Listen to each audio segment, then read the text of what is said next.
common ceremony on earth, and in most cases comes from an oral tradition, so it's only recently been written down.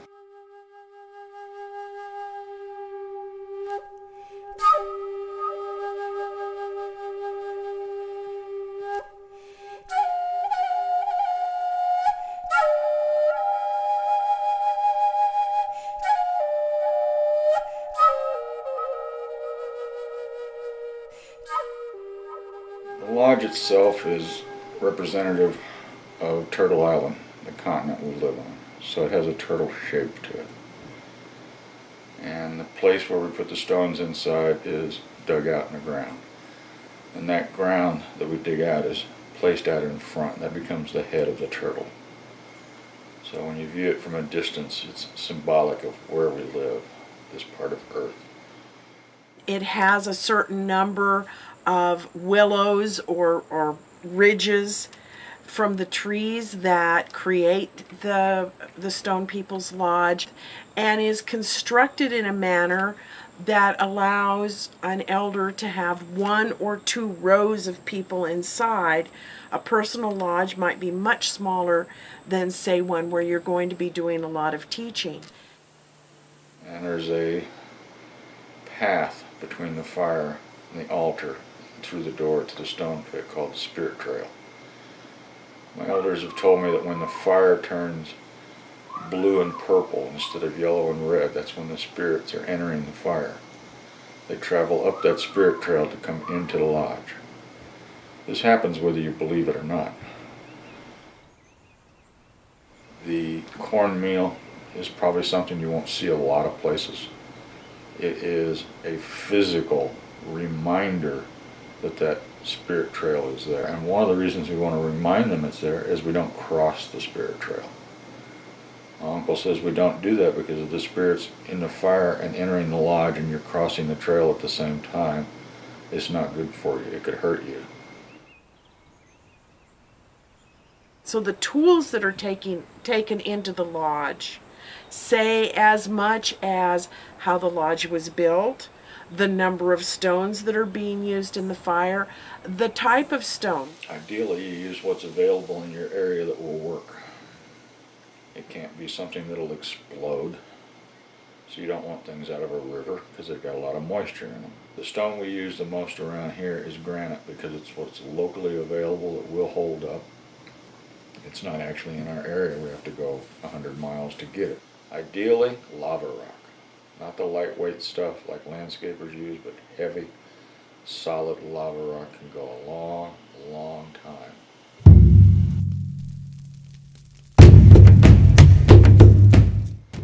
The way we were taught to do it was to put 4 logs down on the ground first, facing east and west. Then we put 4 down facing north and south. And we put stones on one at a time, starting in the west, north, east, south, earth, sky, and the Creator. Those are put on to represent those things. Those logs are put down to honor and represent those directions that we're going to be asking help of.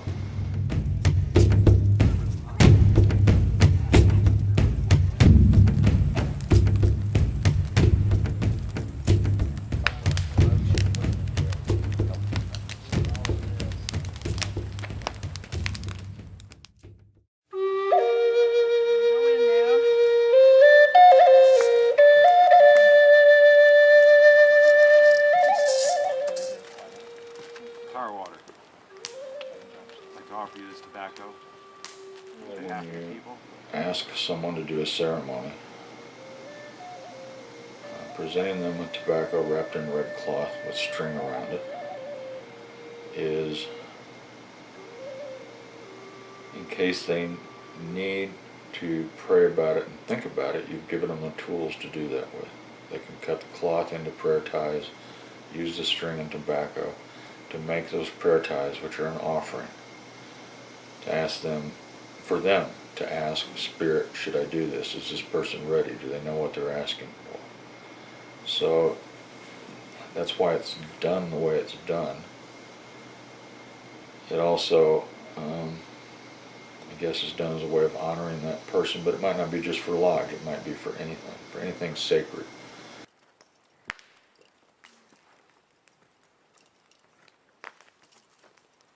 Physically, it's going to clean your body off and work in the similar manner as a sauna, where it's cleaning your skin on the outside, and then it's allowing you to sweat. Your pores are opening up, and you're physically able to sweat out some of the impurities and toxins and things in your body. That alone is going to be good for you and healthy for you. The steam that's created when the water hits the hot rocks makes kind of a oxygen-rich environment.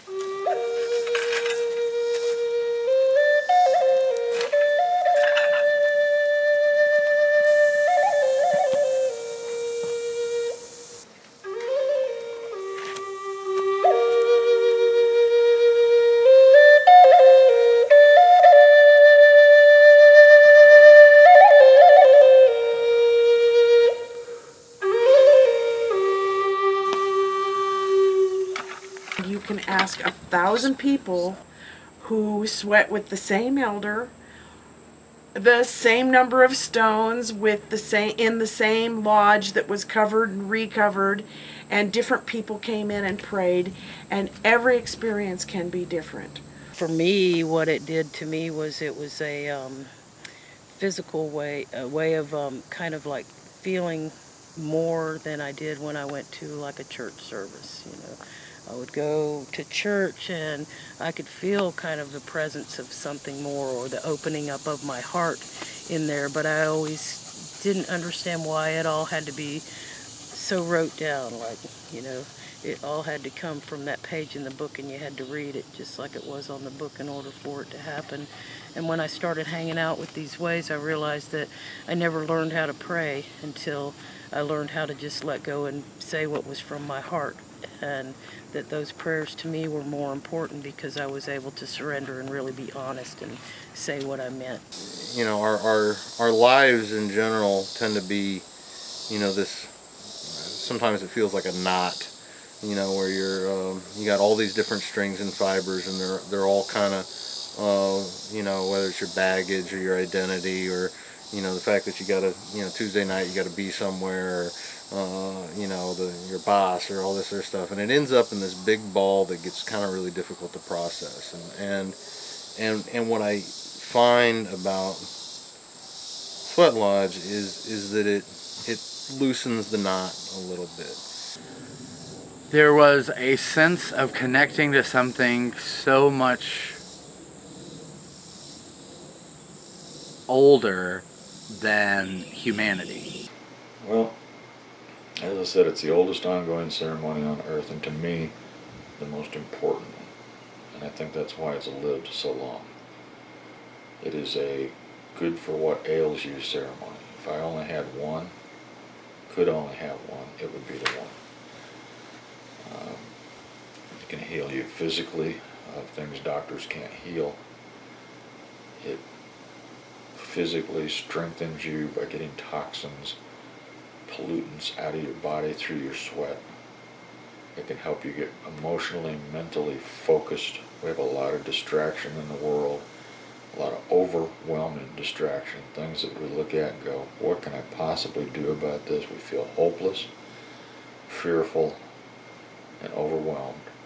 And it allows us to peel some of those things back and get down to what's important. Some of the stuff we see on the media is just a distraction. Some of it's there to make us afraid. Some of it's there to make us obey. And we get to where we don't know who to believe or what to think. And you go in the lodge and it gets hot, and you pray and you focus. And as that stuff falls away, you see what's important. And sometimes, if you're lucky, you get some guidance that allows you to see what difference you can make, where you can be effective in your life in a way that's positive, rather than just feel like you're constantly being controlled by these unforeseen forces of chaos. The first sweat lodges that I experienced were hidden inside barns, and it was a twofold in Wyoming, Montana, Utah, through that area. It's very, very cold in the winter, so having a sweat lodge in the blizzard is hard. But having it inside a barn, it could not be viewed from the outside. And many's the time the fire was on the outside and the barn doors would open and we could crawl into the lodge inside the barn and therefore be out of view of someone who might turn the people into the Bureau of Indian Affairs or to the government. And the penalty for performing those ceremonies was prison. The penalty for participating in the ceremonies was oftentimes homes being burned down, children being taken out of the homes. They were putting them in boarding schools. It was pretty intense to be involved in those ceremonies. So one of the things I remind people every day is that people lost their lives to keep those ceremonies alive. That the fact that you and I can readily go to a Sacred Stone People's Lodge anywhere in the world is pretty special. I've seen a lot of people go through a whole lot of really good changes coming around and sitting with the Sweat Lodge ceremony because they allow themselves to be quiet for a little while. I think that the physical as well as the emotional, mental, and spiritual aspect of it goes full circle. Like it makes a full circle, and so you get all of those points while you're sweating in that lodge. So it's a circle, and it's a way of life that you can be whole in if you want to. I believe that there is great magic that happens in the lodge. And it's something that we can do when we're not in lodge. Because we have the mind that we have, and because we've been created the way that we are, we can go back to that point when we need it. We can go back to the last lodge that we sat in, and we can draw strength from that. And at any given moment in time, you can make a prayer.